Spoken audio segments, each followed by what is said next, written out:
Eu sempre fui ruim de acordar cedo. E eu tô falando de criança. Uma criança normalmente... Aí que tá. Agora, bom ponto. Putz. Criança e adolescente, eles passam por uma fase que a gente chama de vespertinização. Adolescente naturalmente acorda um pouquinho mais tarde. Mas o mais tarde é o quê? 8h30, 9 horas. Quando você vai ficando adulto, seu ciclo arrasta um pouquinho para trás. Algumas pessoas continuam sendo vespertinas. Então tem algumas pessoas que tendem a dormir um pouco mais tarde e tendem a acordar um pouco mais tarde. Aí o cara falou, aí ó, tá vendo? Sou eu. Mas o que é o mais tarde? 11h30, 11 horas e tendem a acordar 8, 8h30. Tem outras pessoas, assim como eu, acho que o Fábio também, que somos matutinas. Então a gente dorme entre 9h30, 10, 10h30 e acorda entre 5 e 6. Mas não existem pessoas que naturalmente acordam 10, 11 da manhã. Se você acorda 10, 11 da manhã, 9h30, você está dormindo errado e o teu ciclo está desregulado. Adolescente normalmente acorda um pouquinho mais tarde, é natural. Qual que é o problema? Acho que eu tomei raiva de acordar cedo. Cara, aí, muita gente toma, cara. Porque tem que acordar 6 horas pra ir pra escola, velho. Um adolescente... Primeiro, o sistema educacional tá tudo errado. Tá tudo fudido, tá tudo errado, tem que reformular tudo. Tá tudo cagado. Se você mandar um adolescente ir pra escola às 6h30 da manhã, às vezes tem que acordar 5h30 pra pegar uma van. Tá tudo errado, velho. Tá Cara, você privou, velho, o cérebro de um adolescente de sono no momento de neuroplasticidade alta e que tá se desenvolvendo o córtex pré-frontal. Tá muito errado, Teve um velho. estudo que É saiu agora- nocivo, velho. É quase um crime. Teve um estudo que saiu agora há pouco tempo, cara. Eu não vou lembrar o autor, mas que eles atrasaram o início das aulas. Eu acho que começava às 10 horas. Pô, o desempenho deve explodir. Vira o desempenho cara. dos maneiro. adolescentes explodir quando comparado com Exato. outras crianças que acordavam no mesmo horário. Não tem cara. como, cara. E adolescente, ele dorme um pouquinho mais também. Ele dá uma vespertinilizada e ele dorme 8h30, 9. Diferente dos adultos que tendem a dormir 7. Então, o que acontece? O adolescente, tá na criança, cara. Você já viu as crianças de 10, 12 anos indo pra creche de manhã, parece que estão mole, assim, ó, no banco do carro dormindo? Sim. Cara, aquilo ali era pra ele estar no sono profundo, velho. O cérebro se reconstituindo, limpando, tirando toxina. Aí você vai lá, acorda o moleque no frio e manda pra escola. Cara, é nocivíssimo pra saúde mental. E olha que paradoxo, velho. Qual é a coisa mais importante para aprendizagem? Sono. Sono. Você Aí tá você- privando as crianças de sono num horário importante para elas aprenderem. Cara, É tipo assim, eu vou dar um tiro no meu pé antes de correr uma maratona. Tá tudo errado, cara. Entendi. Então, o sistema educacional tem que olhar um pouco mais para as neurociências, para usá-las como fundamento para políticas públicas, inclusive. para políticas públicas, não só de educação, mas de saúde mental, porque a saúde mental vai começar ali. Ela vai começar nesse aspecto. Imagina imagina qual é a autorreferência que você vai ter, ou seja, a forma como você se percebe em relação ao ambiente. Se você chega na escola todo dia morrendo de sono, não consegue prestar atenção, tira nota baixa, você vai achar que a escola é um lugar para você? Não vai. Exato.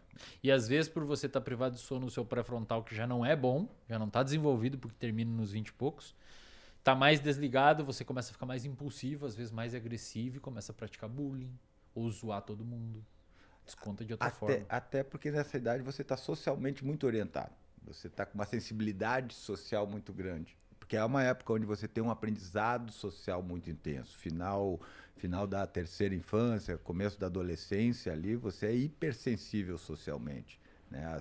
As informações sociais, elas são muito fáceis de serem decodificadas pelas crianças. Por isso que ocorre o tal do bullying, as crianças escalonam hierarquicamente os colegas, né? Os mais populares, os menos populares. Então, e aí você bota o sono nisso, bota irritação, faz o córtex pré-frontal funcionar mal, aí as crianças vão se tornar mais violentas e vão usar todos os elementos para que elas possam se tornar agressivas sem receber a punição por conta disso.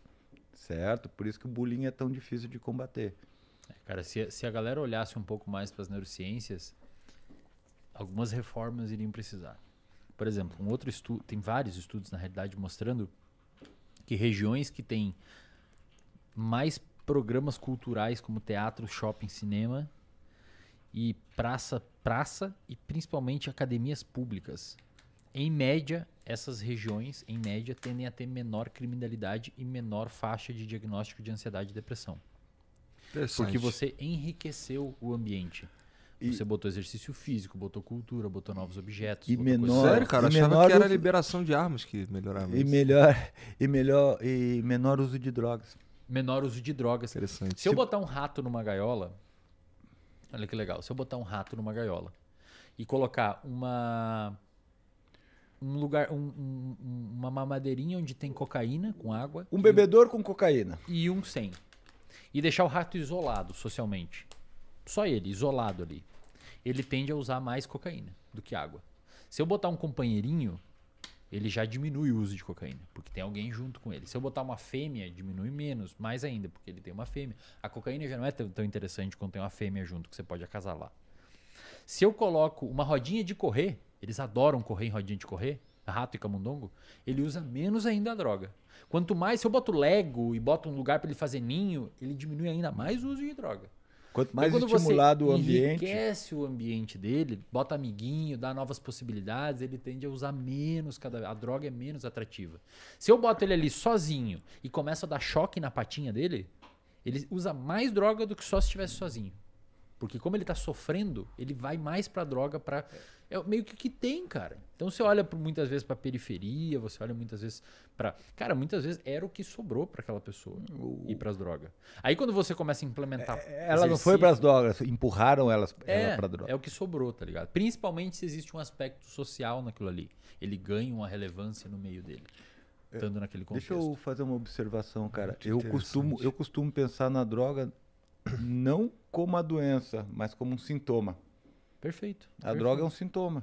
O uso de droga é um sintoma. Ela abre de uma doenças. Outra condição. Ela abre doenças depois. De outras condições que já estão ali ocorrendo. Né? Então, se você pega esses dados, cara, e você começa a usar eles em políticas públicas, é uma fonte de intervenção poderosíssima. Botar mais academias, coisas que as pessoas possam liberar ansiedade, estresse.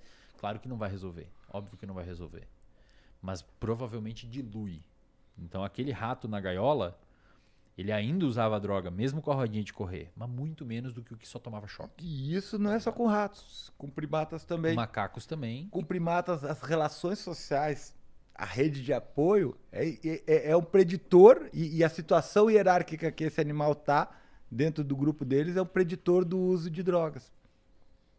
Quanto mais... Entendi. Faz sentido mesmo, né? Faz sentido mesmo. Porque a gente vê isso no dia a dia. No cotidiano, a gente só tá descrevendo como que o cérebro funciona para produzir essas coisas. Quando você olha para o cérebro, fica mais claro isso. Quando você olha como que o cérebro está mediando essas situações, fica mais claro de você entender a sequência de eventos que permite isso. E aí, óbvio, que fazer intervenções mais adequadas, mais pontuais e mais adequadas. Entendi, faz sentido demais. É legal, cara. Neurociência é muito foda, meu. Não adianta, não vai me convencer de ter isso. E você que tá assistindo esse vídeo aqui no Talk Flow, cara, pra você se tornar membro do Flow, tu entra lá no site www.flowpodcast.com.br e se torna um membro lá, que aí a gente tem dois níveis de membro, que é o nível humilde, que é 20 merréis, e o nível burguês, que custa 50 merréis. Daí você ganha umas paradinhas lá, que, por exemplo, você ganha desconto progressivo,